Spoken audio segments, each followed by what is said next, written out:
Turning our monitors now to Capitol Hill as lawmakers return to Washington after a weekend of unrest all across the state of California, especially those hot spots in Los Angeles. A lot of congressional representatives spoke out today against those ICE raids in California, including Washington Congresswoman Pramila Jayapal. She serves as the ranking member of the subcommittee on immigration, security, integrity, and enforcement.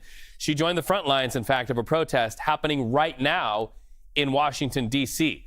This group is calling attention to the arrests of the California community leader, David Huerta, over the weekend, a huge name representing a lot of people in the state of California, Mr. Huerta. Take a listen to her message to the Trump administration just now. I have one word for you today. Enough! Enough of these mass ICE raids that are sweeping up innocent people of every legal status, tearing apart families and our communities. Do you say enough? Enough! And the arrests of community members and leaders like the incredible SEIU president, David Huerta. The crowd chanting enough and booing there. Let's bring in Annie Karni for more on this. She is the congressional correspondent for the New York Times. Annie, it's nice to have you with us today. This has been bubbling in Congress for days. What have you been seeing and hearing from lawmakers in response to the ICE raids?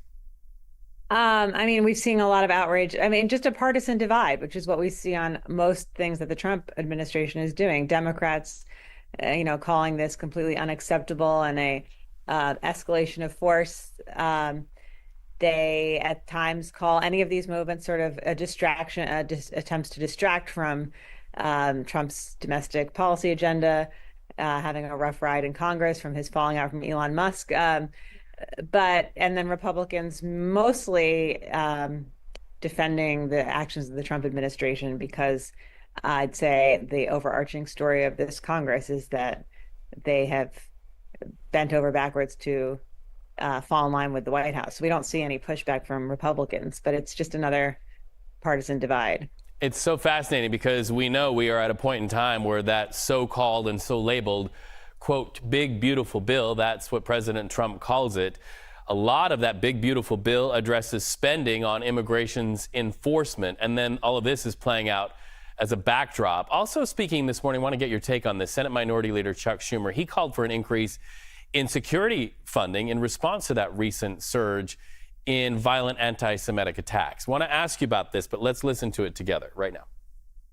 So today, we are calling for $500 million for this nonprofit security grant program.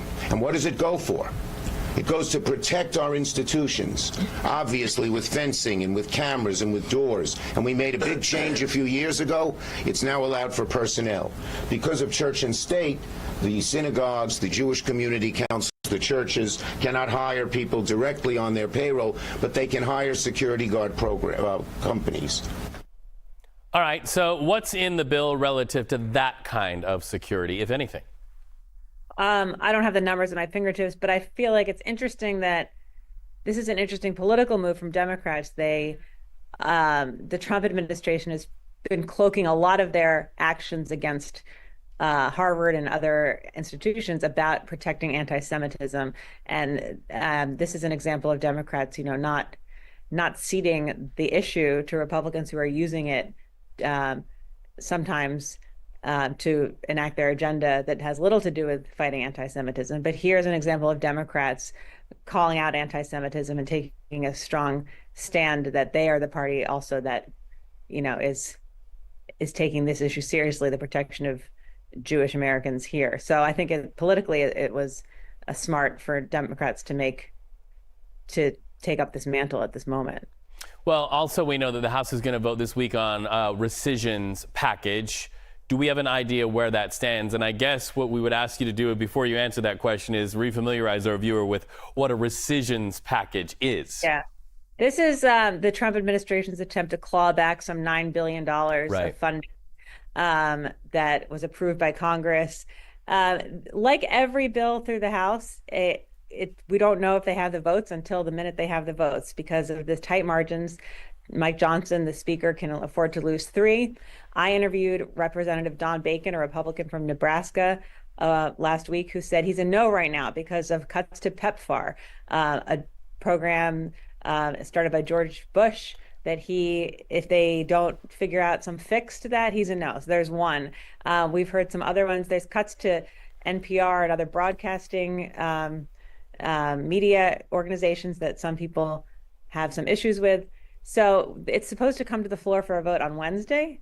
Like with every big bill that matters, they have a lot of work to do before then to get the votes. We never know. I mean, Mike Johnson has had success in ultimately getting there, but it's not there right now. No, and by the skin of his teeth, arguably. And just it bears mentioning, President Donald Trump would like this passed, buttoned up and on his desk so he can sign it by July 4th. From what you are seeing, are they on track to be able to have that deliverable to him by July 4th? The July 4th deadline is for the big, beautiful bill to make its way through the Senate. No, I don't know. I mean, all these congressional deadlines are always a little bit self-imposed and a little bit fake. They would like to get this through the Senate by July 4th, but it's a big guessing game on Capitol Hill whether that's even doable. The Senate moves so much slower than the House, too. There's time limits that certain number of hours have to pass between various stages of the voting. The House kind of like, you have the votes, you can go to the floor, you can vote on it. The Right. Senate has a very slow way of progressing. So we don't know. July 4th is hanging out there. It's not clear that they'll make that deadline. Yeah, well, there's politics, there's policy, and there's procedure. Get you in my twins' senior year civics class, please, to let them know what that is all about. We see that you know that very well. Annie Karni, thank you so much. Please tell everybody there in the Big Apple hello for us.